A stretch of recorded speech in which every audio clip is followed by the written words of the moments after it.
Yeah, coach, professional, armchair quarterback here. I wanted to know what the heck you were thinking there with those play calls in the fourth quarter. Yeah, it's hard for me to answer that question right now because I got to look at the film. And uh, all I got to say is that I think I was chewing my gum a little too hard. And, I just kind of lost track of what was going on. And people on the sidelines were trying to get me back into the game and everything. And I was like, I think I had a little bit of the gum in my beard. I was worried about, what the people were going to see on TV, whether I had a big giant wad of gum in my beard and stuff like that. But let me just say that we played hard, and sometimes we played soft, and then sometimes we didn't play at all. But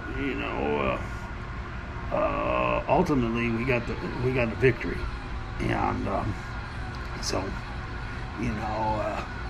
we'll go back and we'll look at the film, and we'll all decide who we're going to blame for what, and then we'll start looking at the film for the next team and see how they did and how many mistakes they made against our mistakes, and see if our mistakes can outweigh their mistakes, and then if I can keep it together on the sidelines, because that's ultimately the goal.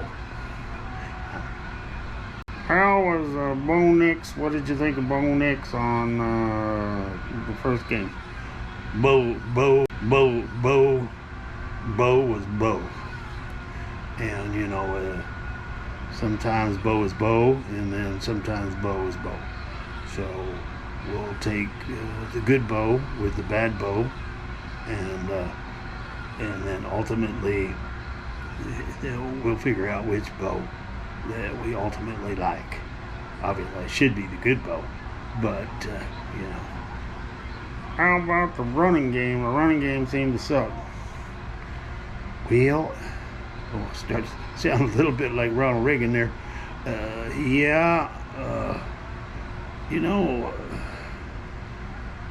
running game was good, and the running game was bad, and the running game was there, and then the running game wasn't there.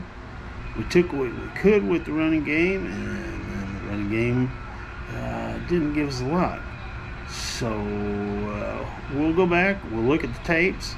I'm sure Vance Joseph says that he had a good practice because the defense definitely kept us in the game. That's all I got to say about that.